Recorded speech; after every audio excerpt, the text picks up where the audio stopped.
72과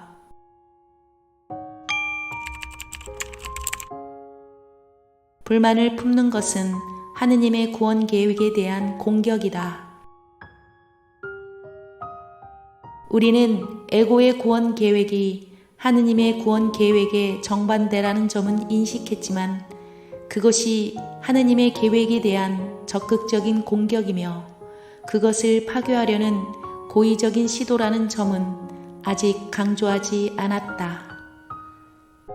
그러한 공격을 통해 실제로는 에고와 관련된 속성이 하느님께 부여되며 반면에 에고는 하느님의 속성을 띠는 듯이 보인다. 에고의 근본적인 소망은 하느님을 대체하는 것이다. 사실 에고란 이러한 소망이 육체적으로 구현된 것이다.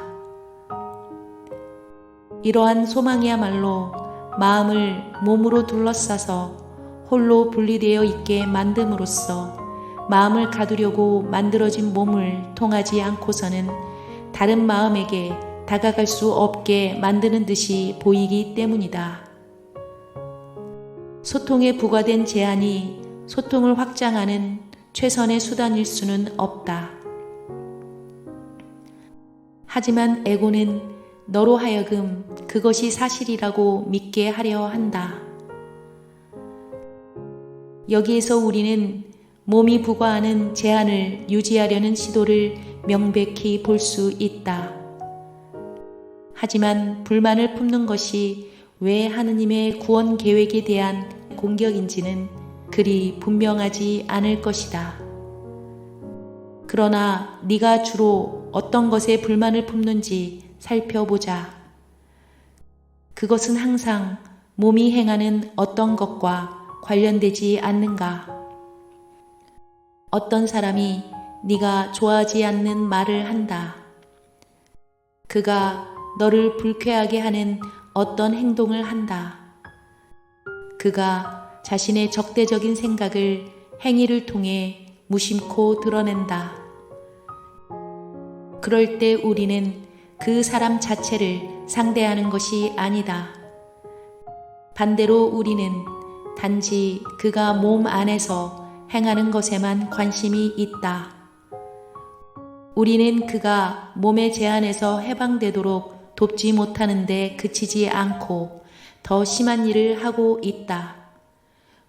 우리는 몸을 그와 혼동하고 그와 몸이 하나라고 판단함으로써 그를 적극적으로 몸에 묶어두려 하고 있다. 바로 여기에서 하느님이 공격을 받으신다. 하느님의 아들이 단지 하나의 몸에 불과하다면 하느님도 분명 그러하실 것이기 때문이다.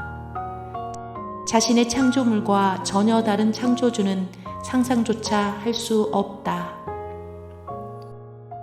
하느님이 몸이라면 하느님의 구원 계획은 과연 무엇이겠는가? 그것이 과연 죽음 말고 무엇이 될 수 있겠는가? 자신을 죽음의 저자가 아닌 생명의 저자로 나타나려는 하느님은 분명 거짓된 약속을 남발하고 진리 대신 환상을 제공하는 거짓말쟁이자 사기꾼일 것이다. 몸의 겉보기 실제성 때문에 하느님에 대한 이런 관점은 아주 설득력이 있어 보인다.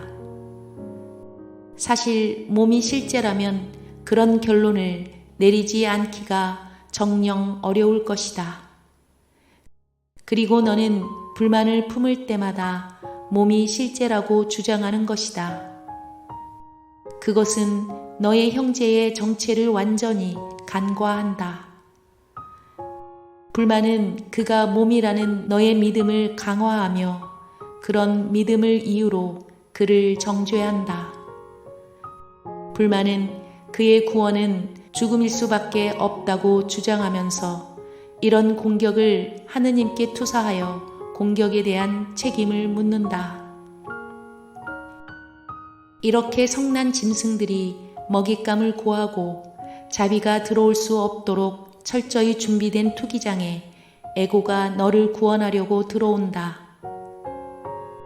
하느님이 너를 몸으로 만드셨다. 잘 됐다. 이를 받아들이고 기뻐하자. 너는 몸이니 몸이 제공하는 것을 빼앗기지 말라. 네가 얻을 수 있는 하찮은 것에 취하라. 하느님은 너에게 아무것도 주시지 않았다. 몸이 너의 유일한 구원자다.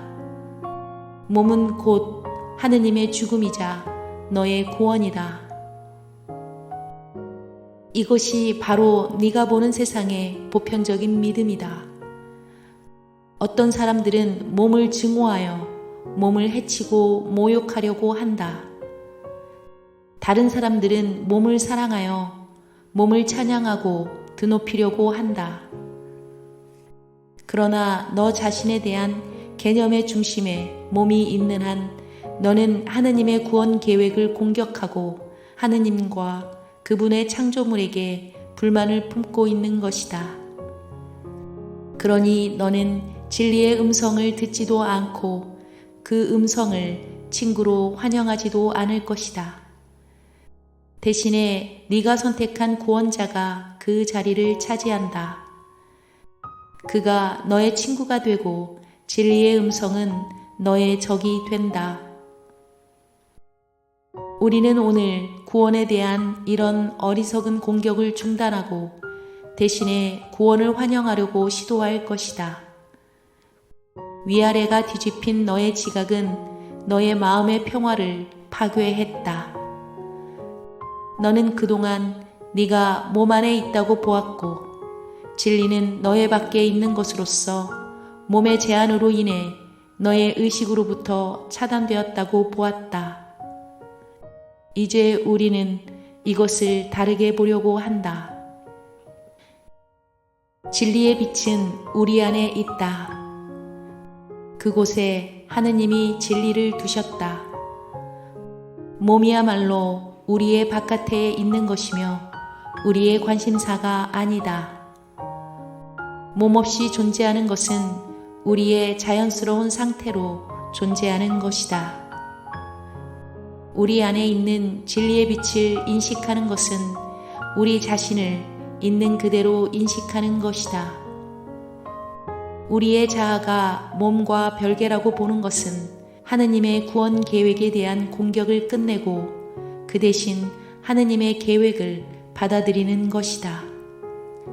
그리고 하느님의 계획은 그것을 받아들이는 모든 곳에서 이미 성취되었다. 오늘 긴 연습의 목표는 하느님의 구원 계획이 우리 안에서 이미 성취되었음을 알아차리는 것이다. 이 목표를 달성하기 위해 우리는 공격을 수용으로 대체해야 한다. 우리가 하느님의 구원 계획을 공격하는 한 우리를 위한 하느님의 계획이 무엇인지 이해할 수 없다. 그러니 우리는 우리가 인식하지 못하는 것을 공격하는 것이다.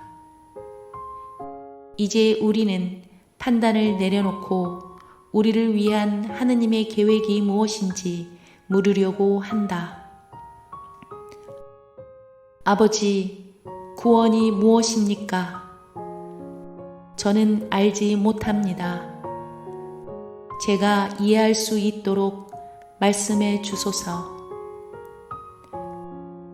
그런 다음 우리는 조용히 하느님의 응답을 기다릴 것이다. 우리는 그동안 하느님의 구원 계획이 무엇인지 들으려고 기다리지 않고 그것을 공격했다. 우리는 너무도 시끄럽게 불만을 늘어놓다 보니 하느님의 음성을 듣지 못했다. 우리는 불만을 이용해서 우리의 눈을 가리고 귀를 틀어 막았다. 이제 우리는 보고 듣고 배우고자 한다. 아버지, 구원이 무엇입니까? 물어라. 그러면 응답을 받을 것이다. 구하라. 그러면 찾을 것이다. 우리는 더 이상 구원이 무엇이고 구원을 어디에서 찾아야 하는지 에고에게 묻지 않는다. 우리는 그것을 진리에게 묻는다. 그러니 네가 묻는 상대방으로 인해 그 답이 참일 것임을 확신하라. 확신이 약해지고 성공의 희망이 깜빡거리다가 꺼지는 듯할 때마다 네가 지금 무한한 것의 무한한 창조주, 너를 당신과 함께 창조하신 분께 묻고 있음을 기억하면서 다시 한번 질문하고 요청하라. 아버지, 구원이 무엇입니까? 저는 알지 못합니다. 제가 이해할 수 있도록 말씀해 주소서. 하느님이 응답하실 것이다. 듣겠다고 결심하라. 오늘 짧은 연습은 보통 때보다 조금 길게 할 것이므로 1시간의 1위에로 족하다. 연습은 다음과 같이 시작하라. 불만을 품는 것은 하느님의 구원 계획에 대한 공격입니다. 그 대신 제가 당신의 계획을 받아들이게 하소서. 아버지, 구원이 무엇입니까? 그런 다음 되도록 눈을 감고 1, 2분 정도 조용히 기다리면서 하느님의 응답에 귀 기울여라.